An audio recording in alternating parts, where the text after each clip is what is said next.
drafts and build a sort of refined personal letter for myself. And so this is what, and other colleges might also take a look at interviews and SAT subject tests, but these are like the main things. And so, once you've compiled your application materials together, there's going to be a variety of different ways through which you can actually apply to college. So QuestBridge, LEDA, Upward Bound, these are all college programs that cater specifically towards low-income or first-generation students like myself, as well as just generally looking for diversity. And if you apply through these programs, you'll be more or less assured a scholarship, a full scholarship, to these upper tier institutions. So I would, if you aren't familiar with them, I would definitely take a look into QuestBridge. I applied to QuestBridge in my junior year, but I didn't get it. So what I ended up doing senior year was I applied through something called ED. And what that is it's early decision, and early action is another option, but I applied ED. And so what this is if you are very interested in going to a specific college, what they'll offer is something called early decision. And through that, you can apply early to the school. So I applied to the University of Pennsylvania in November, and I heard back in December of my senior year. Compared to regular decision, well, you'll be applying in December, January, and you'll hear back in April. And so for me, this offered an advantage because it meant I was applying in a smaller pool of applicants, which gave me a slight benefit because there were less people, so I had a slightly higher chance of getting into it. As well, once you apply ED, they also offer you your financial aid package immediately afterwards, because if you apply ED, it's binding, and so if you get into that college, you're obligated to go, unless they can't meet your financial needs. Early action is similar, but it's not binding, and so if you get into a college, you're not obligated to go. You just have the decision lying on the table for some time, and you can decide when to go. And so if you are very interested in any particular college, I would recommend applying ED, and you can also be deferred. And there's also, if you apply ED and don't get it immediately, you can be deferred later on, and they'll put your application in the regular decision pool. And so for me, I got into Penn. I was feeling kind of fresh. I was there, and then I got to Penn, and my first semester happened, which, as you can see from my transcript, didn't go so hot. And then my next semester didn't go so hot, and it still didn't go so hot again for my third semester. And this was due to a lot of different things, but part of it, which I'm going to be talking about later in the presentation, is because I didn't have the studying techniques and habits necessary to really help me to succeed in a lot of these courses. Part of it was also that I went into UPenn being a pre-med student, so I was taking courses like Intro to Brain and Behavior, Neuroscience, Calculus, Drugs, Brain, the Mind, Biology, which, although I did have an interest in these courses, weren't my strong suits. And so I had a bad couple of first semesters. But as you can see from the next slide, after I changed, not necessarily changed, I dropped the pre-med track and started focusing on what I was passionate about, psychology, my grades started to rise. In addition, I started utilizing some of the study skills I'll go over in a minute. And those have really been advantageous in helping me get my GPA up and sort of refocus my passion into something that is conducive to getting to where I want to go, which is grad school. And so before I get to studying habits and techniques that have been really helpful for me, I also wanted to talk a bit about the college experience in general. Sure. And so basically, once you get to college, you're going to be inundated with a bunch of opportunities for research, jobs, extracurriculars. People are going to be trying to recruit you, get you involved in various different communities. And my advice on that, as you can see on the next slide, is to go for it. Here I have a couple different examples of times I've done. This was an extracurricular where I got into something called high pointing, which is where you go to the highest point of all 50 states. Here I'm presenting my own original research.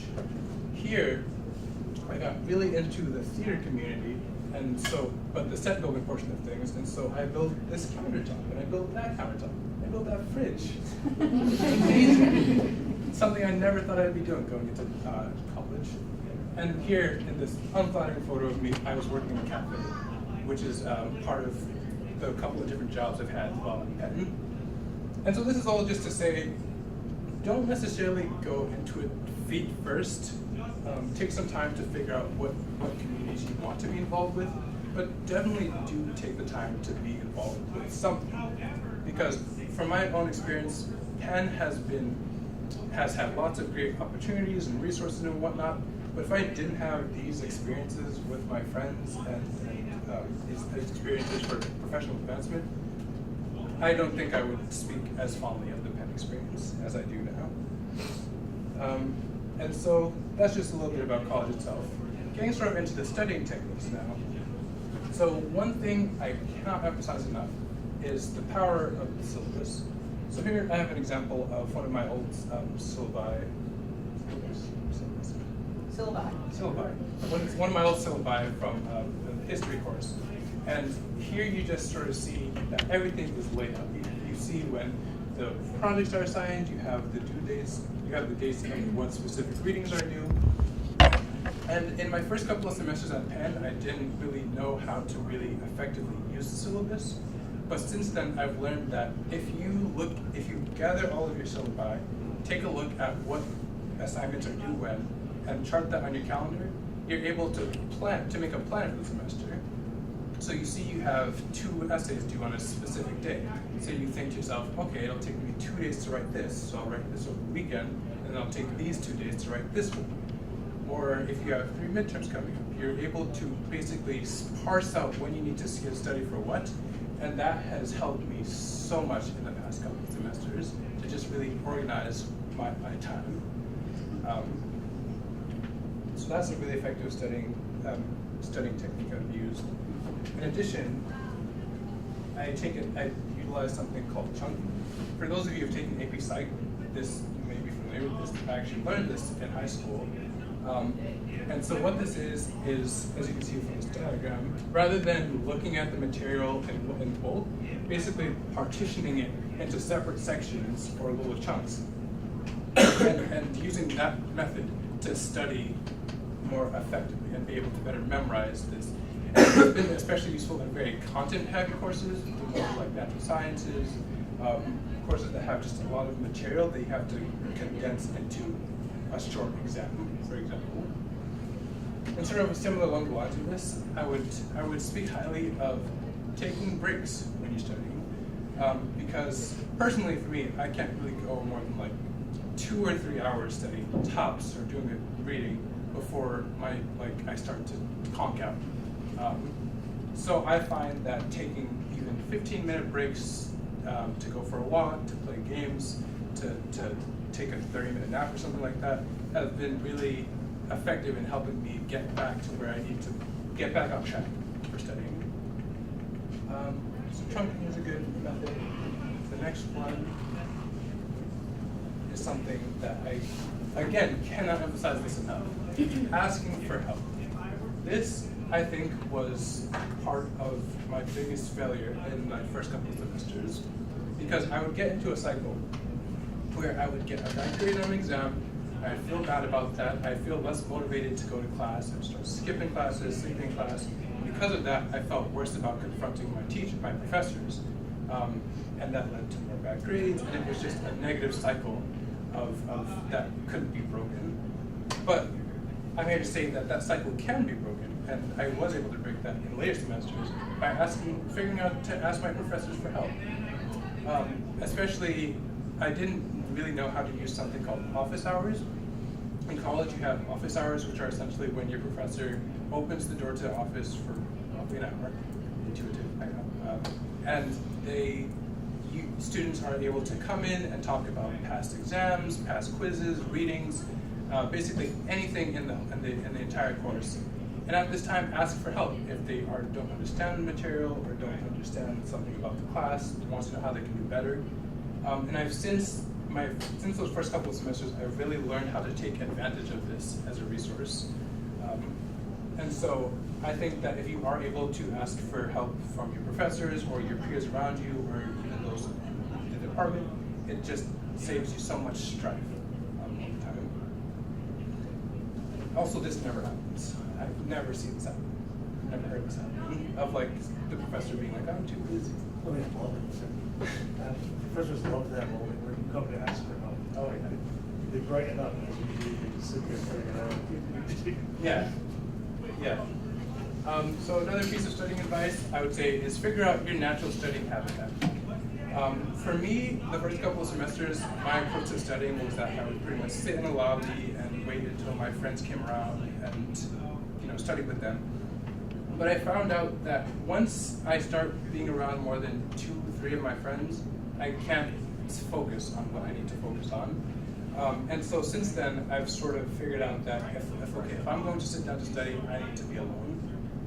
And also, I can't study in my bedroom because I'm going to fall asleep. So I've really sort of found where I study best and in what sort of environments, quiet environments I study around. I'm okay to study around complete strangers, but once friends are involved, I can't get there. And so that's what personally has worked for me. But for you guys, I think you should just generally try and find where you're most effectively able to study. Whether that be sitting around friends who can motivate you, whether that be in a crowded cafeteria, cafe, or whatever. Find where you are really able to hit that stride, where you're reading notes, where you're doing your readings, where you're taking notes, whatever you need to do. And so for my final piece of study advice, not really studying per se, but it's really that if you do get a bad grade, don't even sweat it. During my first couple of semesters, as you saw, I wasn't doing so hot, and there were a lot of times where I'd be getting D's or F's on my quizzes. And that, although that was very discouraging, I feel like I eventually learned to sort of take it in stride. Because I find that if you are really passionate about something and you have a goal in mind, that D isn't going to stop you. That C- or whatever, it's not going to stop you from getting where you need to go. Especially if you're able to learn from those past mistakes of why you received that C-. Go into office hours, for example, and ask about the professor, what happened there, and go forward from that. I was doing pretty not the best at the beginning of Penn, but now I received actually a summer fellowship this summer where I'm going to be working at the University of Wisconsin-Madison doing research in the lab. And I'm going to be they're giving me a $5,000 stipend, they're giving me free housing, they're giving me a meal stipend and travel. They're paying for my whole existence, which at first, when I was getting those 2.8s and 2.7s, I didn't think I would be, I would get to that point, but I kept going for it, and I didn't let that deter me from getting where I needed to go. And so, if you do get bad grades at the beginning, or in these large lecture halls, and you see other people getting 4.0s or whatever, A's, don't let it get to you. So for this last slide, I just wanted to go over the main takeaways that I wanted to impart with you all, which are, 1, take a chance. Whenever you're applying to these institutions, take a chance on those reach schools. Really put yourself out there and try your best to display your passion for whatever you want to do. Because in my experience, I found that if you are willing to put yourself out there and take a chance, people will be willing to take a chance on you. And so that's been my experience. As well, I wanted to talk about community and experience, because again, my Penn experience would be nothing if I didn't take advantage of getting really into theater, really living in my college dorm and building that community. Without those support structures, I would have not necessarily failed, but to put it practically, Penn costs $75,000 a year to go to. If I'm paying, or someone's paying on my behalf $75,000 for me to just go to class, go home, go to class, go home, that's a waste of money, to be frank. The degree is fine and all, but it's a waste. And finally, this was something I've learned over time that has been a great boon to me. Don't be afraid to ask for help. Whether it's your peers in the communities you formed, whether it's your professors, whether it's clubs, organizations, whatever, really don't be afraid to reach out to people and ask for help if you're struggling. I've known people who have sort of slipped through the cracks or sunk due to not being able to ask for help. And it is something that you should have to overcome, especially if you're coming from a mentality where, like, asking for help might mean to you submitting or not. Like, yeah, submitting, more or less. It is something to be overcome, but in my case, and in your cases potentially, if you are able to overcome that, you will do just fine in college. And so that's my presentation. Good luck.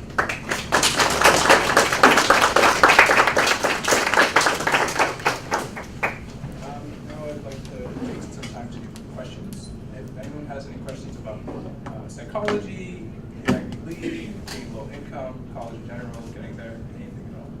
Questions? Do you know much about like their programs? Penn? Yeah. Oh yeah, they are fantastic. I actually have a really good friend who's in a bioengineering program there. And so there's 4 schools at Penn. There's the School of Arts and Sciences, there's the Wharton School College, which is for like business degrees. There's the School of Nursing, which is the best nursing school in the world, #1 nursing school. And then there's the School of Engineering, which is further subdivided into like bioengineering, electrical engineering, civil engineering, all those sorts of specific degrees. It is difficult, I hear a lot of people gripe who are in engineering like classes, especially about like their freshman and sophomore year classes, because those tend to be more general. But once you get into higher, like junior and senior classes, you're able to do more what you want and like work on your own projects and get into research you want to. So it gets better.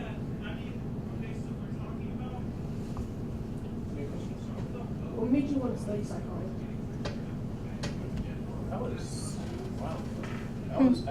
I became interested in psychology back in sophomore year of high school, thereabouts. And it's kind of a cliche. It's kind of like, I find myself to be someone who's very like good at talking to people one-on-one. So I found a lot of people confiding to me about certain things and their struggles and whatnot. And that sort of compelled me to go in the direction of becoming more interested in psychology. And then I took AP psychology, which put me directly on the path to becoming, I thought I would become a psychiatrist, but now I'm more interested in becoming a psychologist. But I guess it started out with just kind of wanting to help people, which is cliche, but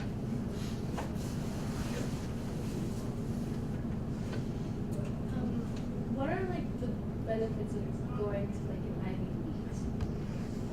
So, from what I've seen so far at the Ivy League, well, first off, once you get to an Ivy League school, and you're like 3-4 years in, it stops being an Ivy League school. It's just like, yeah, I go to college. Like, I don't even mention it anymore. But so, going to an Ivy League school, a lot of these schools have really, really good endowments, which means they have a lot of money to give to low-income students and students in general coming into the programs. And so it ends up being the case that students going to Ivy League schools end up paying less than people going to like state schools, as in my case. So that's a really good financial aspect of it. They also have like very interconnected resources with one another. I guess technically the Ivy League is only really, it's a sports league, but being at that level, they share a lot of like for example, I go to Penn, but I've met people from Cornell and I've met professors from Harvard because they're interconnected. And so if you get into one of the 7 schools, you're able to have resources from similar schools at like that level.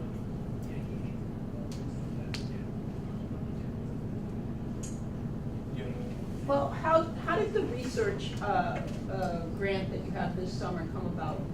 How did you access that? So, to answer that, I have to sort of go back to where my original research. I first got into research at the beginning of sophomore year, more or less just by emailing in labs. The head person is called the PI, the principal investigator, I just sent out a couple of emails to PIs because I knew that to get to medical school or grad school you have to do research. So I just started out by emailing people, and through that I was able to get a research position just doing data entry at the Center for Autism Research. And that sort of sparked my interest further to do a fellowship last summer where I was just studying at Penn. That led me on to doing a full-year research project, and through that I started looking at other opportunities outside of Philadelphia because I knew that I'm going to be applying to PhD programs other than just at Penn, and so I figured I would have to start exploring what's at other schools, start sort of networking.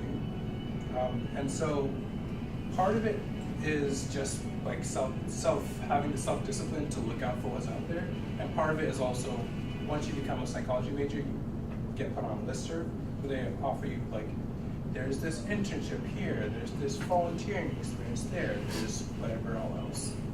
And so I knew that they existed from that sort of listserv and those resources, and from there I left off on my own.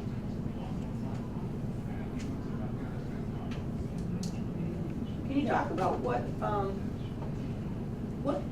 you got from Central that helped you and what you didn't get at Central that was a problem for you? Yeah, and I'll get to your question afterwards. I'm sorry, I didn't get those. So what I got from Central that helped me were some of the studying techniques that I learned from taking classes like AP Physics, AP Psychology, AP Biology, that were very content heavy. I would have, and also, I didn't quite talk about this, but my old AP Psychology teacher did talk about this sort of like, it's called the see more, be more, where like, if you see the more times you see the material, the more accessible it becomes in your memory. And so in college, I would sometimes find myself looking back at those techniques, see more, be more, chunking, just short writing styles, and adapting that to my own college like experience. And so far, it's what helped. And also certain things like being able to take the SAT 2 times, things like that. Insofar as what didn't help, I sort of was getting at that with feeling afraid to ask for help, as well as more nuanced things like not knowing what office hours were, not necessarily knowing how to read primary research articles. So just skills that were somewhat difficult to implement in high school, and so I didn't have those skills transferred to college as other students at other high schools might have. Sorry, that answered your question. Okay. What motivated you to try out like new study methods and ask for help while a lot of students suck? How do you motivate it? So I think that is kind of specific to the fact that I dropped to pre-med.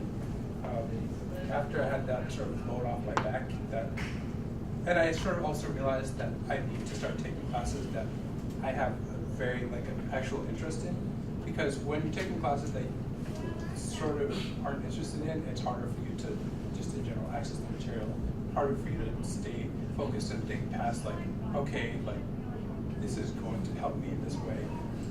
So that was part of it. In addition, I would I feel like I can look back to the people around me.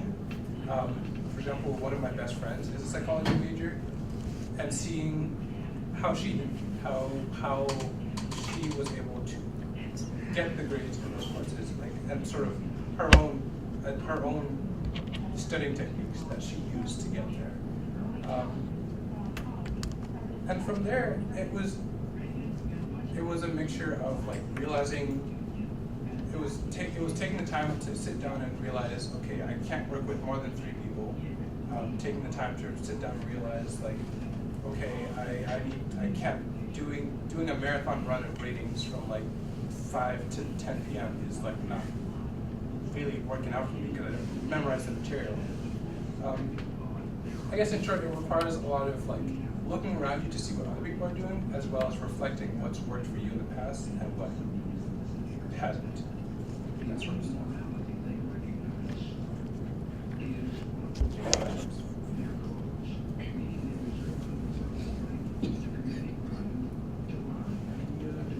Anything else? What's your favorite extracurricular that you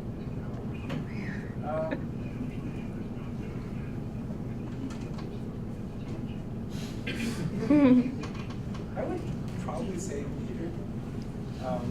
I'm a part of two main theater groups, African American Arts Alliance and Penn Singers. And I vacillate between the two, between which is my favorite.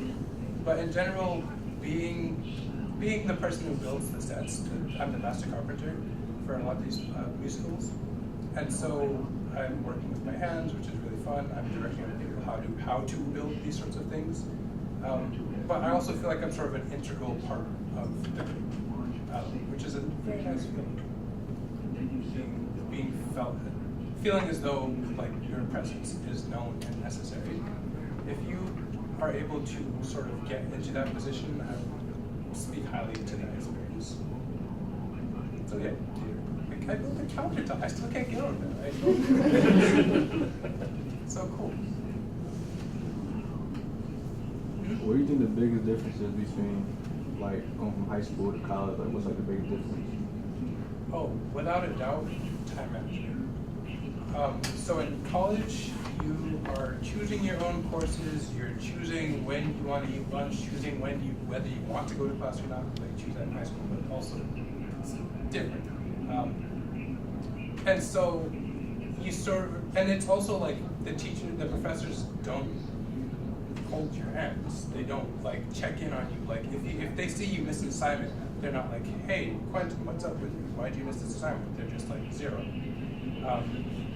And so having to sort of instill that sense of time management and self-discipline over the course of college has been like, without a doubt, the biggest difference. Because in high school, it was a lot.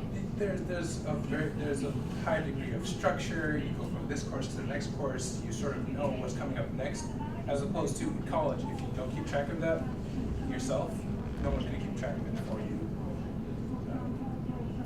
So that's a pretty big difference. As well as, so I was the first one in my family. Another big difference is I was the first one in my family to go away for college, and so being away from Springfield, which is pretty much all I had previously known, was a bit of like a culture shock at the beginning. And Philadelphia sort of grew to be my second home away from home. But at first that was a really big difference, being like on my own, being in my own room, having to buy my own groceries or whatever. So those are probably the two biggest differences. That's what I was going to say.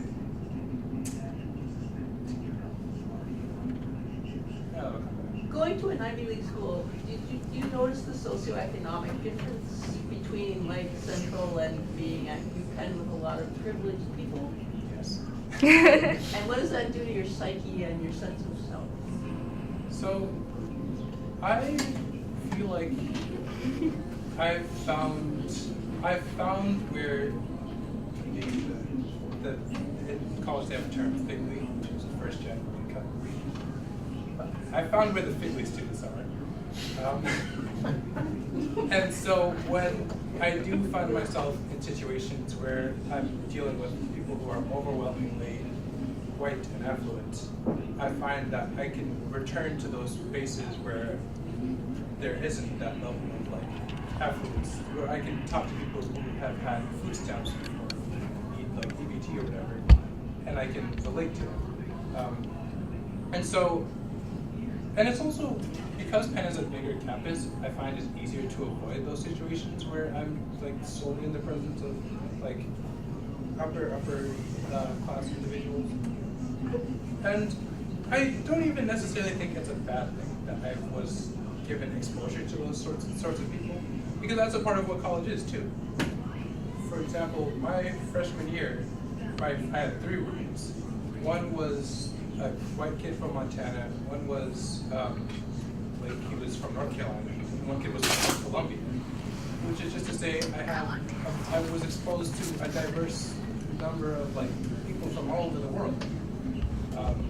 And there's something to be said for interacting with those people and their different backgrounds and styles of approaching situations. So it's not all negative, I would say, interacting with those sorts of folks. It hasn't done too much to like damage my psyche when I see a kid talking about, yeah, I just bought a Corvette. Like, but I do find myself needing to take time and space, the time to go to spaces where I can actually relate to people beyond that. And that's also part of why I joined the African American Press Alliance as well. Which I'm actually the vice president of.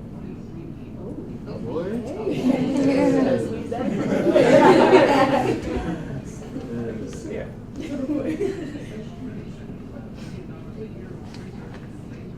Can you give that acronym one more time for Oh, us? first generation low income.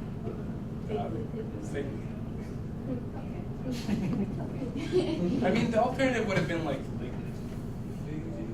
so low income first gen or something. So, question? Did you apply to like any other IVs? I was intending, but I got an early decision. So before it's like there's like a narrow margin of like when you apply for early decision, when you carry back that decision, and when you would be applying to Harvard, Yale, those other places. I didn't apply to Harvard.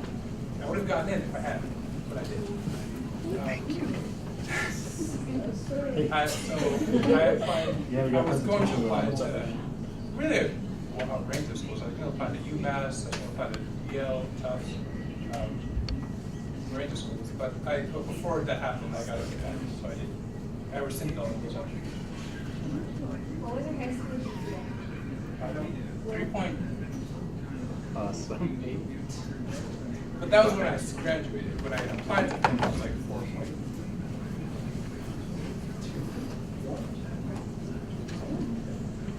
I'm sorry. So you said you're like involved in this internship program in Wisconsin. How does like the internship or job type of situations work out through college? Like, do you have to be a certain level in a certain major, and like, do they just text you like, yo, I want you to come here and do this? It depends, right? Because when I applied to my first research job, that process was literally just me emailing the PI, being like, I'm very interested in children with autism, are there any positions you come out? I didn't have to show her my transcript, I didn't have to show her my GPA or anything. If I had, she would not have sent it.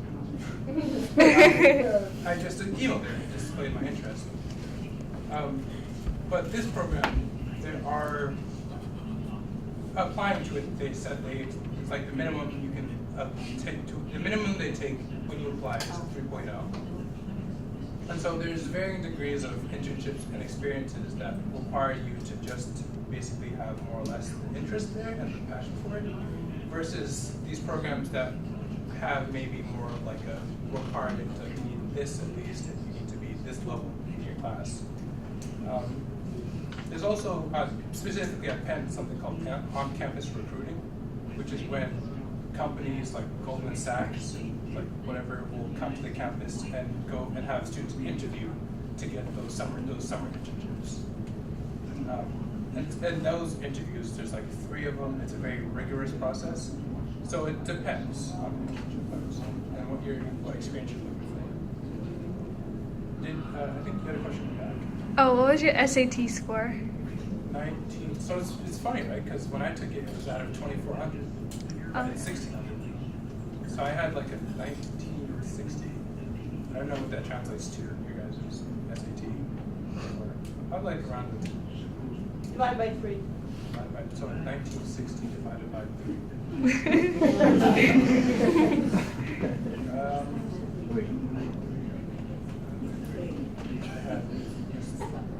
No, it'd be half, wouldn't it? No, 3/4. No, because there were 3 it was the verbal, the math, and the writing had its own separate section. We only got 650. So on Oh, average, so you. so on average, 650 in your, Oh, yeah. right? Yeah. So even my SAT scores were like, a 1960 out of 2400 is like good. It's, it's Yeah. like a good. Yeah, it's like a 1300. It's like a 1300. Yep. But it's not like, I know people who got like 20 or 15, 60 in your guys. And we go to the same school, we're at the same level, so it's like. Did you do anything here? Like I said, like were you part of theater? I actually had done no theater. The only piece of theater I'd done was I painted one of the sheep on the back of the Sound of Music. Did you do any sports? I did cross country and track. Did you take AP English? Wow. Did it help you have like? Yeah.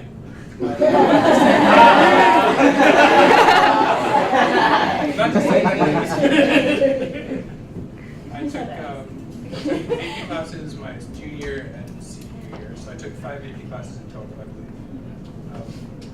In terms of extracurriculars, I did cross country all 4 years, I did track for 3 years, I was a ROTC for 2 years. I was the president of the book club. That's not what you're doing. Yeah. And that's about it. I had some extracurriculars, it's not like a ton. Do you know how Brown was a program? How long has it been programmed? Sorry. Upward Bound, the program. What about it? Was it available? Oh, yes, yes, it was. I didn't take advantage of it back then. I just didn't really. So it was too late. I did apply to Questbridge, but like I said, I didn't get that. What is Questbridge? So Questbridge is one of the programs I had mentioned that's sort of catered to low income and first gen students, and as well as programs looking for a university. So how it works is you apply to Questbridge